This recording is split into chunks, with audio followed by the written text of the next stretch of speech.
Obrigada, Leda. Bom dia a todos. Obrigada à PPT. Eu gostaria, antes de começar, gostaria de agradecer à sociedade, a doutora Leda, o João, que não está aqui, nosso secretário, pelo acolhimento, pela participação da diretoria. Quem sabe na próxima, que agora estou um pouco atribulada, mas na próxima, quem sabe, a gente participa de novo. Obrigada à PPT, à GSK, pelo espaço produto. E hoje a gente vai falar sobre asma, né? Da asma leve, a grave, e o foco é sempre o nosso paciente. Eu trouxe alguns dados, eu vou ter que ler, porque são dados de milhões, né? Que a asma é uma doença comum que acomete 260 milhões de pessoas no mundo inteiro, com 450 mil óbitos por ano. E aqui no Brasil somos 20 milhões de brasileiros asmáticos.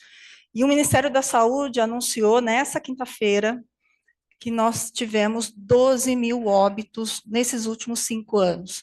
Isso dá cerca de 7 óbitos por dia. É muita gente, né? E a terceira causa mais atendida pelo SUS.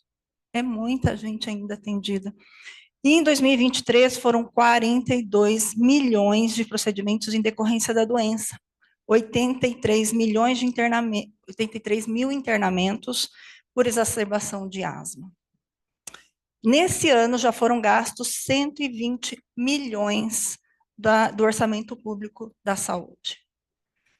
E aí ressalta que esses números de gastos, de internamentos e procedimentos não são referentes a número de pessoas.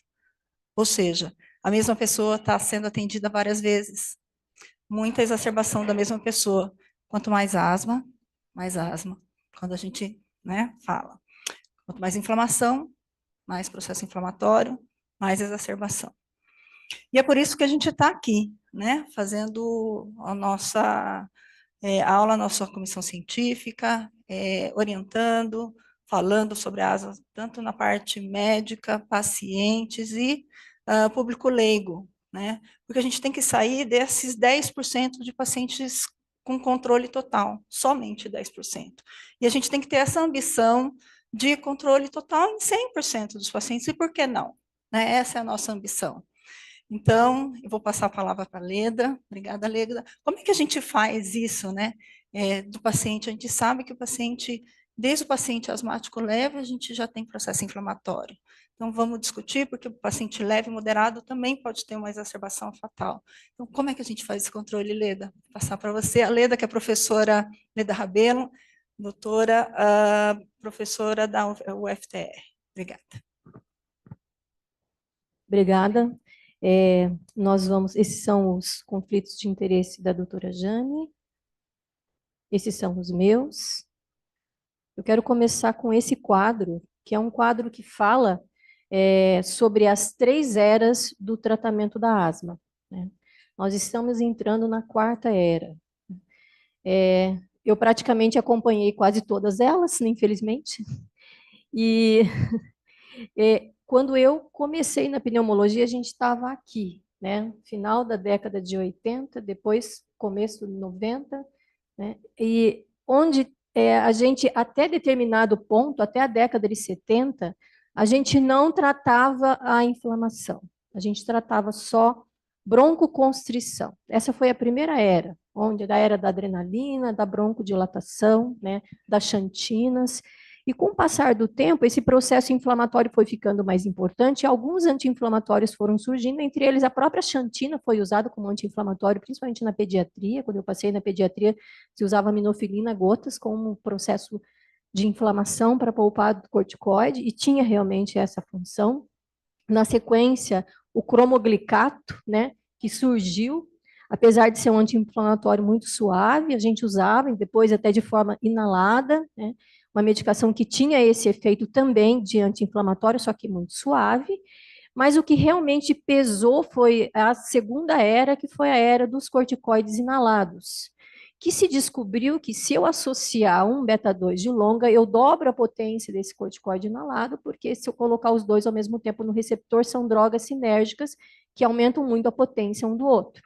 E isso foi tão marcante que aconteceu, então, final da década de 90, e mais ou menos em 2000, nós começamos a receber o lançamento dos primeiros ICS-LABAs, né? Entre eles veio, né, o Symbicort, o Seretide, que foram primeiro os corticoides separados, depois a associação ICS-LABA, que foi talvez o marco do tratamento de 90% dos pacientes asmáticos. Ou seja, se o paciente usasse regularmente, corretamente a medicação, nós conseguiríamos atingir provavelmente o controle de 90% desses 300 milhões de pessoas. Esse seria o nosso principal objetivo dessa era. Tanto é que o Ministério da Saúde, percebendo a importância disso, isso foi rapidamente disponibilizado, rapidamente, que eu digo, em 4 anos, todos os estados do Brasil tinham ICS-LABA para os pacientes com asma, tidas na época grave, ou seja, precisava de uma espirometria mostrando uma VF1 menor do que 60%. Esse era o critério de inclusão. Veja só como era rigoroso. E tinha que ter espirometria mostrando isso, senão não era disponibilizada a medicação. Mesmo sendo uma seleção de pacientes mais graves, isso fez despencar o internamento por asma no país. Foi a medida, até hoje, mais importante do tratamento da asma, foi o surgimento do ICS-LABA, que na época nós tínhamos apenas 2 marcas e essas marcas estavam nos estados, né, inclusive era o Seretide e o Symbicort, que ficaram muitos anos, até, né, numa terceira situação, vir um outro concorrente, né, que agora, digamos assim, monopoliza praticamente o serviço público. Mas até então é isso que a gente tinha. Isso foi realmente maravilhoso. Essa era realmente teve o maior impacto. Com o passar do tempo, a gente começou a passar por uma terceira era, que é a era de pensar em remodelamento, de pensar que a inflamação podia ter um impacto muito negativo e começamos, em vez de olhar para os 90% que são os leves moderados, começamos a olhar para os 10%, 5 a 10% que eram os asmáticos graves. Isso começou depois de 2010 para frente, onde se descobriu o ILC2, onde se teve mais respostas do processo inflamatório, conhecimento da inflamação realmente na asma. Chegando próximo de 2020, então aqui, né, praticamente nesse intervalo um pouquinho antes, surgiu o primeiro imunobiológico no Brasil, começou-se a pensar que poderíamos evitar o remodelamento, tirar o corticoide sistêmico, então esse foi o nosso desfecho. Então a gente saiu de broncoconstrição para inflamação, para o remodelamento, e agora, depois de 20, a gente passa para uma quarta era, que seria a era de individualizar essa população, ter um manejo mais assertivo e pensar que é possível bloquear e conseguir a remissão da doença para a parte desses pacientes. Então, a gente vem nessa evolução com o aumento do conhecimento fisiopatológico, com o surgimento de drogas mais efetivas, chegando ao ponto de pensar de 2020, que foi o primeiro, digamos, consenso ou de remissão em asma, a primeira publicação referente a essa condição. Então, isso é importante para a gente ver que, pensando no paciente que é leve e moderado, né, apesar do GINA não querer que a gente refira o paciente como leve e moderado, mas que a grande porcentagem dos pacientes se beneficiam com uma dose baixa, né, ou média de corticoide inalado, sozinho ou associado ao LABA de uso regular. Apesar de nós termos o TREC 1 e o TREC 2, os estudos mostram que mesmo no estudo Sigma 1 e Sigma 2, no estudo pós-ROC, se eu estiver pensando em perda funcional ao longo da vida e controle da doença, o TREC 2 é muito mais efetivo do TREC 1. Ou seja, usar regularmente a medicação, mesmo que seja no paciente tido mais leve, vai prevenir que esse paciente tenha uma perda funcional com o passar dos anos. E a gente passou a se preocupar muito com essa perda funcional ao passar dos anos, principalmente nos pacientes mais jovens. Essa geração que tem 17, 18 anos, talvez seja a geração que vai viver 110 ou 115 anos. Ou seja, esse paciente tem mais 90 anos, talvez, pela frente, de impacto de poluição cada vez maior de ar num pulmão que tem uma perda funcional pela asma. Isso é uma preocupação que nós temos que ter atualmente. Ou seja, tratar a asma é tratar com uma efetividade que faça com que esse paciente seja muito bem controlado e não silenciosamente vá perdendo função pulmonar. Um perfil muito importante dessa população são os pacientes que têm obesidade, né? Então, nós temos ali, no nosso país, como a Jane bem disse, uma população de quase 20 milhões de asmáticos, ou seja, praticamente 23% da população, se nós pensarmos em crianças, adolescentes e adultos, tiveram sintomas que são sugestivos de asma, ou seja, broncoespasmo recorrente. Estima-se que mais ou menos 60% dos brasileiros tenham excesso de peso atualmente. A obesidade passou a ser uma preocupação, principalmente pós-pandemia, né? Isso realmente mudou os hábitos das pessoas, as pessoas fizeram menos atividades, ficaram mais ansiosas, comeram mais, beberam mais, e elas realmente estão mais obesas do que eram, né? Então, uma prevalência muito grande dessa condição. Nos Estados Unidos, até 60% dos asmáticos graves são obesos. E nas nossas estatísticas, a gente não é diferente também, né? No ambulatório ali, 58% dos pacientes são obesos ou são sobrepeso. Essa condição está relacionada a várias características, principalmente ao abuso do corticoide na infância e a ausência da atividade física, que essa criança geralmente é privada. Então, é a criança que como é que é? Joga futebol, mas joga no gol, não é atacante. Eu só conheço essas duas posições do futebol. Porque eu sei que o atacante corre e o goleiro não. Então, na verdade, essas pessoas já são mais privadas da sua atividade, com isso tendem a se exercitar menos, são pouco condicionadas e vão ganhando peso. E esse obeso asmático, ele tem muito mais internações, asmático grave, do que o paciente que não é obeso e tem uma resposta insuficiente ao tratamento do corticoide inalado por várias situações, né? Então, nós temos aqui algumas explicações para esse fenômeno. Então, as alterações mecânicas, então, o paciente obeso, ele tem um volume de reserva expiratória, uma capacidade residual funcional, né? E um padrão respiratório mais rápido alterado, ou seja, é um paciente que respira muito mais superficialmente, ele tem uma capacidade inspiratória menor e por isso tem uma frequência respiratória maior, é aquele paciente que a gente vê que ele ventila superficialmente, né?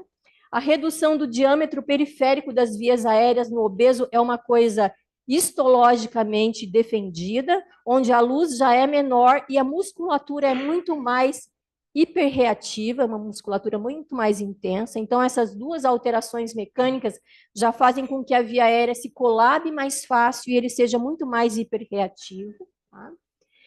Além disso, o aumento do índice massa corporal está relacionado a alterações hormonais, como redução da progesterona, aumento do estresse oxidativo, então o paciente obeso é inflamado, crônico, tem um estresse oxidativo maior, e aumenta também, né, aumento de adipocinas e outros marcadores inflamatórios, como leptina, TNF-alfa, interleucina 4, interleucina 5, interleucina 6, que estão associados a um perfil de paciente que mais exacerba, ou seja, o obeso asmático tem um componente realmente a mais de gravidade e é um marcador de exacerbação. Então, aqui a gente tem um exemplo de uma paciente de 39 anos, do lar, que tem falta de ar e estio no peito, tosse e que piorou nos últimos 2 meses. Ela tem um diagnóstico de asma aos 24 anos, então a gente considera que ela começou sua asma na idade adulta, tem despertares noturnos pelo menos uma vez por semana, limitação das suas atividades físicas,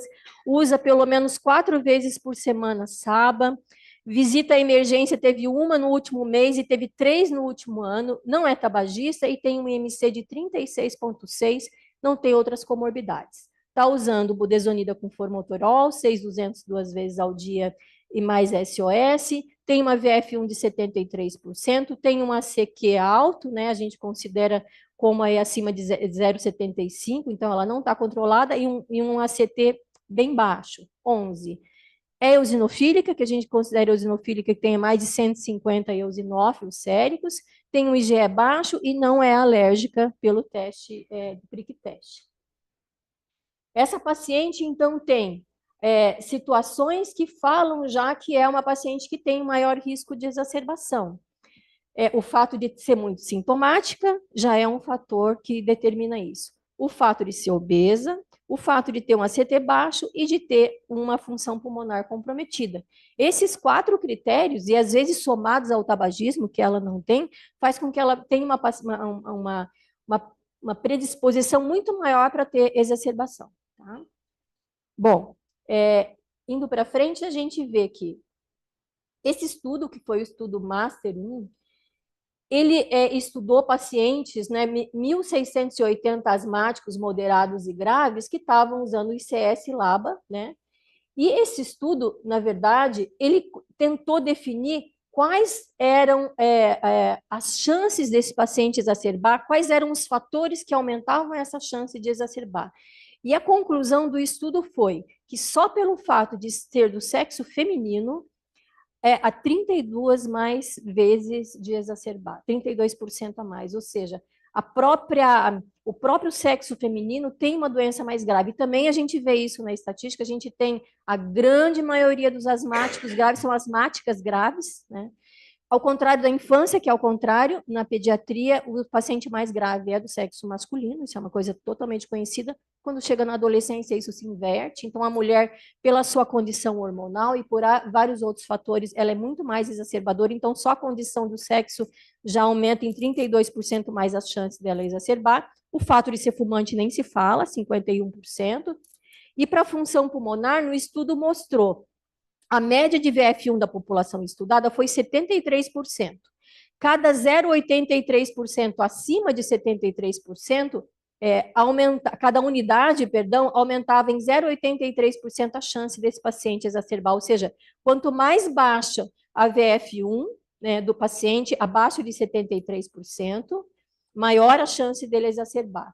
Em relação ao controle de sintomas, então, a pontuação aqui do ACQ, né, quanto para cada unidade de aumento do ACQ, mais 20% de chance do paciente exacerbar. E em relação ao IMC, o IMC médio dessa população de 1.682 pacientes foi de 27,6. Cada unidade a mais desse 27,6 representa um aumento de 2,79 de chance de exacerbação. Ou seja, é uma população que tem maior chance de exacerbação só pelo fato de ser obesa, se for perda de função pulmonar, se não tiver controlado clinicamente, e se for fumante, nem se fala na chance de aumentar essa chance de exacerbação. Tá? A redução do peso ali, em 9 quilos, permite uma redução de risco de exacerbação em 25%. Então, a gente precisa realmente controlar melhor esses pacientes. Comparativamente, o que esse estudo também nos mostra é que existiu uma diferença entre o uso do ICS-LABA, budesonida formoterol e furoato de fluticasona e salmeterol, numa diferença estatisticamente significativa de 15% de redução de frequência de exacerbações nesses dois perfis, mostrando talvez que o que causa, já que os dois são ICS-LABA, os dois são dois produtos consagrados, bons, por que existiu essa diferença? As possibilidades é que talvez o fato da fluticasona ter um perfil um pouco diferente, eu só vou passar aqui, né? A fluticasona ter uma atividade, né, no receptor do glicocorticoide mais intensa. Então, a gente vê aqui tanto o tempo de ligação quanto a potência da droga no receptor, comparando, então, propionato de fluticasona, beclometasona e budesonida. Então, a gente vê essa diferença, digamos assim, farmacocinética das duas drogas, né? O tempo de retenção pulmonar da droga parece se correlacionar com a duração aí dessa frequência, de melhores resultados da fluticasona em relação à budesonida. E o propionato de fluticasona tem uma forte afinidade ao receptor de glicocorticoides, né? E seletividade para dirigir atividade anti-inflamatória, ou seja, a gente sabe disso, a gente já usou essa medicação por muito tempo, e a gente percebe que realmente a potência tanto do furoato de fluticasona como do propionato de fluticasona são extremamente altas, né? O dispositivo é um dispositivo conhecido, tanto é que no estudo do pico de fluxo inspiratório, praticamente todos os dispositivos se comparam ao discos, porque ele foi o dispositivo mais usado no mundo, tanto para DPOC quanto para asma, desde que foi lançado um pouco antes de 2000, pela sua facilidade de uso, pela menor taxa de erros e pelo fato de ter um contador de dose a dose e de ter 30 ml de pico de fluxo inspiratório necessário, né, para a sua aspiração. Esse aqui são as informações de segurança, né? E eu passo agora para a doutora Jane para fazer os seus comentários antes da gente falar dos outros 10% da população. Obrigada, Leda. E nesses pacientes, a gente, né, acabou de ver, no paciente moderado, na verdade, né, asmático leve e moderado, existe, pensando nesses pacientes, na jornada do paciente, existe algum mecanismo que favorece a gente fazer o paciente de leve e moderado passar para asma grave? Existe algum processo inflamatório? Existe algum gatilho que leva esse paciente virar um paciente asmático grave? Porque a gente vê muito, não, eu tenho uma asma muito leve, eu trato faz 5 anos, 10 anos que eu não vou no meu pneumologista, eu estou bem assim, eu só uso a minha medicação de vez em quando, ou eu uso regularmente, essa minha medicação faz muitos anos e eu estou bem. E, na verdade, é a percepção do paciente. E, haja visto, a gente tem, na década há 20 anos, o estudo GOL, a percepção do paciente é diferente da nossa percepção, né? Existe algum mecanismo, algum processo inflamatório? Eu acho que você vai nos orientar sobre isso agora, né, doutora Lida? Eu acho assim, eu acho que a gente pode dividir isso em duas situações. Eu acho que tem características do próprio paciente e as características do ambiente desse paciente. Características do próprio paciente, eu acredito muito que existem definidores genéticos que fazem com que esse paciente seja um paciente com uma tendência a futuramente ter um agravamento maior da sua doença. Eu acredito muito que exista uma interleucina que acabe estimulando futuramente o paciente a produzir mais eosinófilos com o passar do tempo. Lá no ambulatório a gente consegue perceber isso. E no consultório eu também tenho alguns pacientes que eu acompanho. Eu tenho um paciente que eu acompanho desde os 4 anos, agora ele tem 26 anos e ele está usando um imunobiológico, ele tem uma asma eosinofílica grave. Esse paciente sempre foi eosinofílico, mas não tão eosinofílico. Num determinado momento da vida, depois da adolescência, ele teve uma mudança do seu perfil inflamatório, ele era alérgico e tinha um pouco de eosinófilo, ele se tornou muito eosinofílico e ele começou a desenvolver pólipo nasal e ficou hiperreativo e ficou exacerbador e começou a ficar dependente de corticoide. Então, alguma coisa vira essa chave que faz com que esse paciente muitas vezes não entre naquela remissão espontânea que se acontece na adolescência e ele começa a ter um perfil diferente. Isso, para mim, tem realmente alguma coisa que é genética e que pode fazer essa virada de chave nesse paciente. A outra coisa é o paciente que tem a sua asma e, com o passar da sua vida, ele vai ser submetido a agressões nessa via respiratória. Não só o tabagismo, como poluentes externos, né? Desde poluentes mesmo ocupacionais, que é o que a gente vê às vezes, que é o mais comum, é asma agravada pela ocupação, que é aquele paciente que tem asma, tudo, mas vai trabalhar num determinado ambiente e depois disso ele começa realmente a desenvolver um quadro muito mais grave porque ele foi agredido. A influência hormonal, né, que acontece na mulher, principalmente nas gestações, no ganho de peso da gestação. Tem mulher que ganha muito peso na gestação, não consegue retomar o seu peso inicial, daí na próxima gestação ganha mais um pouco. Então, não só a parte hormonal, mas também a parte de mudança de índice de massa corpórea, que pode transformar uma asma que tinha um outro perfil, num perfil, às vezes, muito, não tão eosinofílico, mas muito mais mecânico do que era, mas muito mais grave. Ela passa a ser muito mais hiperreativa. A outra situação são infecções respiratórias. Aquele paciente que é frequentemente exposto a infecções virais, não só na infância, mas na idade adulta também. A gente viu muito isso na epidemia do H1N1, que a gente ficou no ambulatório recebendo esses pacientes depois. Tem muitos pacientes que tinham tido asma na infância, como se diz, não tinha mais nada, e de repente começaram a se manifestar com uma doença muito mais grave. Então, a agressão viral dessa via aérea pode produzir isso também, entre outras agressões, é claro. Perfeito. A gente vai ter slide, né? Sim. Acho que a gente pode passar. Passar Uhum. Muito, muito bom esse seu resumo. Muito é isso, exatamente isso.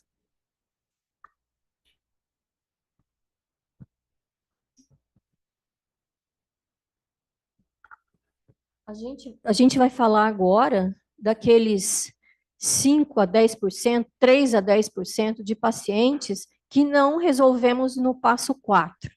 Mas uma lembrança que a gente sempre faz, que quando você chega no passo 4, ou seja, você está usando regularmente ICS em dose moderada, mais um LABA, e o paciente não controla, o não controla é o quê? Continua perdendo função pulmonar, continua exacerbando, ou precisa de corticoide com muita frequência, ou contínuo, ou mesmo de uma forma intermitente. O paciente não consegue atingir um ACT de 20, a gente precisa aumentar a medicação desse paciente. Mas antes de nós fazermos isso, até quando eu dou essa aula, eu coloco lá o quadro e eu coloco uma mãozinha, né? Eu falo que a mãozinha é para você checar 5 coisas, que mnemonicamente os alunos até falaram que eles arrumaram uma palavra, que você liga as coisas e dá uma palavra lá. Então eu falei assim, nossa, eu fiquei bem feliz que eles pelo menos decoram isso, que decorem, mas pelo menos decoram, né? O que você tem que dar uma parada e olhar, porque essa mãozinha faz você diferenciar o que é asma que não está controlada por algum fator ou asma de difícil controle, ou às vezes um paciente que simplesmente tem uma asma grave mesmo. Mas essa mãozinha, ela precisa de pelo menos 3 a 6 meses. Dificilmente a gente intitula um paciente de asma grave sem ter um bom relacionamento com ele. Saber como ele é, saber como é a vida dele, como é o ambiente de trabalho, como é a parte psíquica dele, porque às vezes os pacientes te enganam, né? E eu já fui enganada algumas vezes. Então tem pacientes que precisam realmente desse tempo, a gente tem que ter esse tempo com ele. É claro que se o paciente já vem todo mastigadinho, ou algum outro profissional já fez tudo isso, tudo bem, mas a gente precisa nos certificarmos que isso é uma asma grave, por quê? Quando a gente passar para o outro passo, que é o passo 5, você vai estar gastando 6 vezes mais do que você gasta com os 90% restantes. O impacto financeiro ainda é muito alto nesses pacientes. Não só o financeiro. Mas intitular um paciente de asma grave tem que ter uma responsabilidade nisso, tua e do paciente. Então, o primeiro seria ambiente, então checar se o paciente não se alérgico, não está se expondo a algum tipo de alérgeno, às vezes até no seu ambiente domiciliar. Se o paciente não está se expondo a alguma coisa ambiental na sua ocupação e não profissão, porque é diferente, né? Como eu sempre falo para os alunos, eu posso ser um advogado, tá, mas eu trabalho numa casa velha que tem cupim, que está toda mofada, mas eu continuo sendo um advogado. Então, qual que é o teu ambiente de trabalho?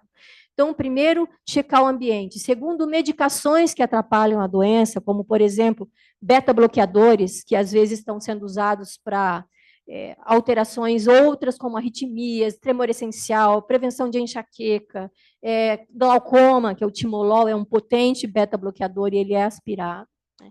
Pensar também nos inibidores da ECA, que alguns fazem pelo mecanismo da bradicinina, uma hiperreatividade de via aérea superior e uma tosse irritativa, e anti-inflamatórios não hormonais embutidos, principalmente os embutidos, né? Que é aqueles que estão os diclofenaco, que estão no Torcilax, Dorilax, Tandrilax e todos os lax que os velhinhos adoram tomar para artrose de joelho. Então, quem sabe que não é isso também que está fazendo dificuldade de controle. A outra coisa é o tabagismo, na sua ampla abordagem, cigarro eletrônico, narguile, maconha, cigarro comum, tabagismo passivo. Às vezes a gente tem uma babá que fica cuidando da criança e fuma enquanto a mãe não está, ou mesmo os pais fumam no ambiente, a criança brinca naquela sala. Então, pensar nisso também. Comorbidades, a gente mostrou uma anteriormente ali, obesidade, sarros, que é uma comorbidade que a gente tem que lembrar sempre nesse país, ainda mais que são obesos, né? Ansiedade e depressão, que dificulta muito o tratamento. Doença de vias aéreas superiores, rinopolipose, rinocinusite, rinite não controlada, doença do refluxo gastroesofágico, tá? E por último, e mais importante, que é o polegar, que é adesão terapêutica. Maior causa de não uso da medicação, checar a adesão. Né? Passamos por tudo isso, ou temos uma situação que não podemos controlar. Eu tenho uma obesa mórbida que não tem como ir para a bariátrica porque tem uma asma muito ruim. Eu tenho essas alterações, essas situações, às vezes elas fogem ao nosso controle. Se eu acho que passar para o passo 5 vai ajudar até nessas comorbidades, para eu poder controlar a médio prazo das comorbidades, eu vou ter que passar para o passo 5. Eu não vou dizer, não vou usar nada mais porque é obesa e acho que a asma está pior por causa da obesidade, mas nós vamos ter que tratar essa obesidade, né? Então, estamos no passo 5, a gente vai... aqui são meus conflitos de interesse novamente, tá? A gente teve, em 2018, praticamente foi, junto com uma outra medicação, a liberação do segundo imunobiológico relacionado à interleucina 5. Isso inicia para a gente a era da, digamos, da personalização da terapêutica, porque mesmo quando nós tínhamos só o omalizumab, nós só podíamos usar o omalizumab, então não tinha como personalizar. Tinha asma grave, a gente prescrevia o omalizumab. E aí, no final das contas, a gente via 30% respondia bem, 30% não respondia nada e 30% respondia mais ou menos. Por quê? Porque provavelmente parte era alérgico, parte era eosinofílico, parte era alérgico e eosinofílico, por isso que era esses 30-30. E uma parte não fazia nada, que podia ser o T2 baixo. A gente não tinha nem essa noção quando a gente começou a usar o omalizumab. Para personalizar, foi quando a gente percebeu que existiam outras vias inflamatórias, que não era só alergia, porque era difícil de colocar na minha cabeça que podia ter uma asma que não era alérgica, mas era eosinofílica. Quando a gente entendeu isso, começaram a surgir drogas que hoje em dia permitem a personalização terapêutica desse paciente. Ou seja, se eu tenho um paciente que tem eosinofilia, provavelmente essa eosinofilia está relacionada ao aumento da interleucina 5, e a interleucina 5 tem uma capacidade de ir na medula óssea, estimular o precursor dos eosinófilos, amadurecer esses eosinófilos, colocá-los na circulação, trazê-los para a via aérea e potencializar esses eosinófilos. Os eosinófilos da via aérea que produzem inflamação, eles são extremamente agressivos, degranulam mais rápido e tem grânulos que são extremamente agressivos no seu processo inflamatório. Então, às vezes, eu posso ter eosinófilos que não têm uma atividade tão intensa. A gente, em biópsias de via aérea, a gente vê que a maioria deles tem grânulos e depois alguns estão vazios. A capacidade de jogar os grânulos, que são extremamente agressivos, esse material que tem dentro dessas proteínas eosinofílicas, causadoras de danos epiteliais muito significativos, isso tudo é dado pela interleucina 5. Ou seja, a interleucina 5 tem essa capacidade, então, de maturação, ativação, migração e prolongar a sobrevida desses eosinófilos. O eosinófilo deveria viver muito pouco, é uma célula que tinha uma sobrevida muito curta, mas ela passa a ter uma sobrevida maior. Então, a primeira função da IL-5 seria a sustentação da atividade eosinofílica. A segunda função da IL-5, se a gente for ver bem, nós temos receptores de IL-5 em outras células. Tá? Isso justifica porque algumas atividades inflamatórias também são suprimidas pelas anti-IL-5. Não é simplesmente diminuir o eosinófilo, mas a gente vê principalmente nos pacientes com pólipo nasal que eles passam a infectar menos. Isso está envolvido também com o mecanismo da produção de IgM, que também é uma imunoglobulina que nos protege de infecções bacterianas. Essas explicações fazem também com que a gente entenda que a ILC2, que é um linfócito extremamente importante para a manutenção dessa produção de eosinófilo, ela também tem receptores de IL-5, ou seja, se eu bloqueio a IL-5, eu também bloqueio a atividade da ILC2, que vai gerar mais eosinófilos, porque senão é um ciclo que vai se manter. Então, inibir a IL-5 também tem uma função na própria célula TH2, que é a célula que é importante para produzir interleucina 4, interleucina 13, gerar mais plasmócitos, gerar mais IgE e ativar também o processo inflamatório alérgico, né? E é importante também em relação aos mastócitos. a interleucina 5 tem uma atividade sobre o mastócito, não só também na sua liberação, como na sobrevida. Esses mastócitos, eles ficam mais tempo, mesmo depois que a gente bloqueia, a gente vê isso, às vezes o paciente já não tem mais processo inflamatório quase, pelo menos a gente não consegue medir isso, mas o paciente continua, às vezes, tendo crises de broncoespasmo, porque ainda tem mastócito degranulando naquele músculo, e talvez seja o remanescente disso, seja esse mastócito, que é essa célula que fica. E a célula dendrítica, que é a célula que é importante por ir lá fagocitar o agente e apresentar para o linfócito Neve e transformar ele num TH2. Ela também tem receptor para interleucina 5. Ou seja, bloquear a interleucina 5 é bloquear outros mecanismos inflamatórios e os sinalizadores inflamatórios que são mediados pelo eosinófilo. E uma terceira função seriam as ações inflamatórias além dos eosinófilos. Ou seja, se eu tenho outras células comprometidas, como a própria célula epitelial, o músculo, a atração de fibroblastos e outras, que são células que a gente vê participarem do processo de remodelamento desses pacientes. O paciente eosinofílico, ele remodela rápido, e a gente vê isso. Ver longitudinalmente desse paciente é muito interessante. Você vê que rapidamente, na própria tomografia, o doente tem uma asma que começou há 7 anos e ele já tem um espessamento absurdo da mucosa da parede da via respiratória, ou seja, a inflamação é muito acelerada, o que às vezes um doente que tem asma desde a infância não tem. Não é um paciente eosinofílico, ele não tem essa capacidade e rapidez de inflamação. Então, resumindo tudo isso, a gente tem aqui as ações da interleucina 5, tanto na asma grave eosinofílica, como na rinopolipose, né, a rinocinusite crônica com pólipo nasal, definindo a atividade da célula do eosinófilo e as apresentações clínicas disso, ou seja, infiltração de células inflamatórias, ativação de células inflamatórias, obstrução, né, de muco. Então a gente vê que esses pacientes eosinofílicos fazem muito o plug mucoso, que é hoje em dia um biomarcador de gravidade da doença, tomográfico. Ativação de células estruturais das vias aéreas, como por exemplo fibroblastos, né, o próprio músculo em si. Disfunção de barreira epitelial, lesão daqueles mecanismos que aproximam as duas células epiteliais, e remodelamento de paredes de vias aéreas, né?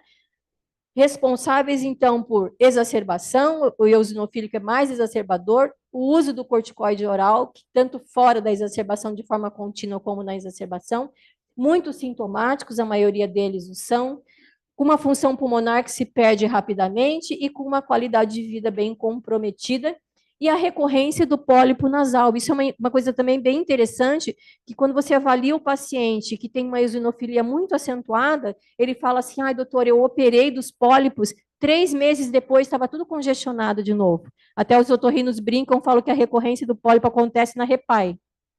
Tira o pólipo, quando chega na repai, o pólipo já começou a crescer de novo. Quanto mais eosinofílico, a gente entende hoje em dia a rinopolipose nasal como uma doença sistêmica, ou seja, a eosinofilia propicia essa recorrência tão fácil, né? Então, em resumo de todas essas atividades, né, a interleucina 5, ela tem um papel muito maior do que a gente pensava, que era só ativar eosinófilo. Então, produz uma variedade de processos inflamatórios, aumenta os níveis de ativação dos eosinófilos circulantes, ou seja, a função patológica também se estende para a contribuição de uma ampla compreensão da patologia da asma grave, da geração desse remodelamento, e o pólipo nasal é o remodelamento, né, da via aérea superior.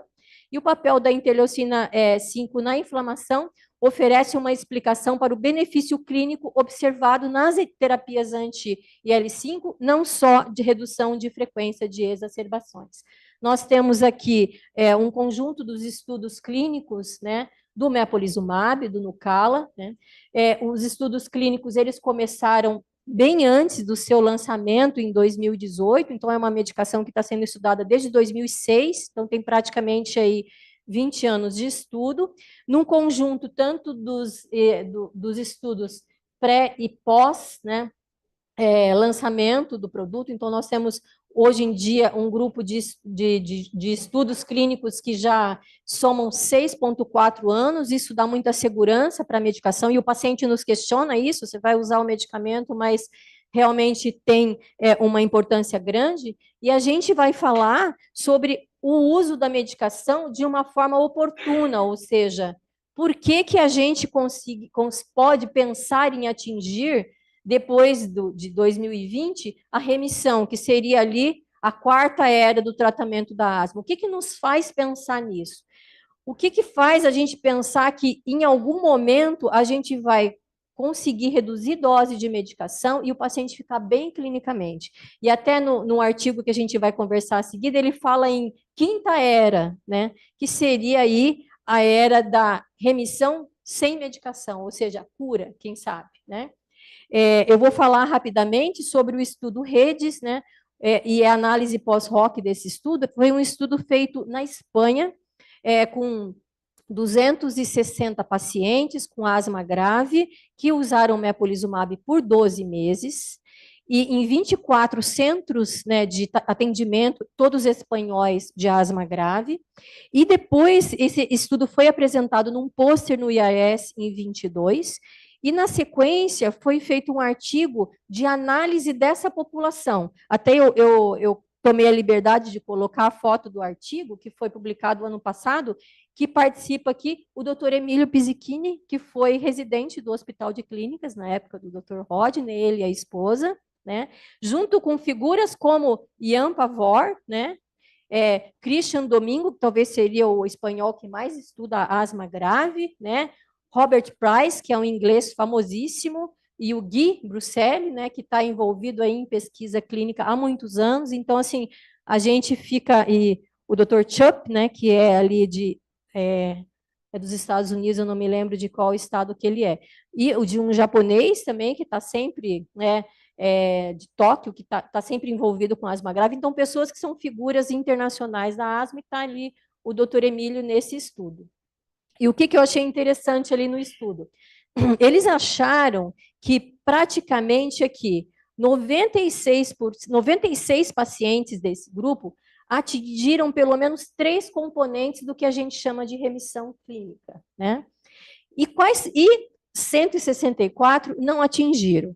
Qual que é a diferença dessas duas populações? O que, que foi marcante nelas? Os pacientes que atingiram a remissão clínica, eles tinham um ACT um pouco maior, uma média de 15,2, ou seja, eles eram sintomáticos, mas não tanto assim. Eles tinham um VF1 normal, ou seja, fora da crise, apesar de exacerbadores, de usar corticoide sistêmico, às vezes, ou só na exacerbação, eles não tinham comprometimento da via aérea. Talvez por não ser tão agressiva a doença, ou talvez por a doença ser tão precoce, que ainda não fez realmente um remodelamento nessa via aérea. Ou eu já questiono hoje em dia se eles não eram supranormais e partiram de uma função pulmonar maior e perderam um pouco a função pulmonar, porque tinham muita função pulmonar para perder. E, além disso, eram pacientes que usavam, né, corticoide sistêmico, né, no último mês, mas numa quantidade menor, ou seja, dessa população, então, só 20 usavam corticoide sistêmico e lá 52, né, que era uma grande porcentagem antes do uso da medicação. E os que usavam corticoide sistêmico, a quantidade era menor, olha, uma média de 5 miligramas de prednisona por dia, e no outro grupo que não respondeu, que não a remissão, foi 10 miligramas por dia, ou seja, eram doentes que tinham impacto menor da doença, né, na sua vida. E provavelmente, né, comparando os dois, os que alcançaram remissão clínica e os que não alcançaram, resumindo tudo isso, então, os que alcançaram remissão clínica tinham uma VF1 mais preservada, eles eram mais bem controlados, né? Eles tinham ali uma dependência de corticoide menor, a dose do corticoide também era menor, e eles eram mais eosinofílicos. Ou seja, quanto mais eosinofílicos, melhor a resposta à medicação. Tá? A remissão clínica, então, só resumindo, ela tem hoje em dia 3, talvez, pequenos guidelines, né? Então, cada país agora quer fazer o seu, então, mas a gente tem um desses, né, que é o do professor Gol, que é praticamente quem começou a ideia de remissão. Então, a remissão clínica seria ausência sustentada de sintomas de asma, baseada em um instrumento validado, ou seja, controle de sintomas pelo ACT ou ACQ, otimização e estabilização da função pulmonar, ou seja, o paciente parou de perder ou ganhou função pulmonar em 12 meses, concordância do médico e paciente, ou seja, os dois estão de acordo que ele está bem mesmo, e a cessação do uso do corticoide sistêmico, seja de forma contínua, seja em exacerbações. Isso seria, então, a remissão clínica. Eu termino aqui e vou disponibilizar, né, as informações que a Jéssica me pede. Estou à disposição.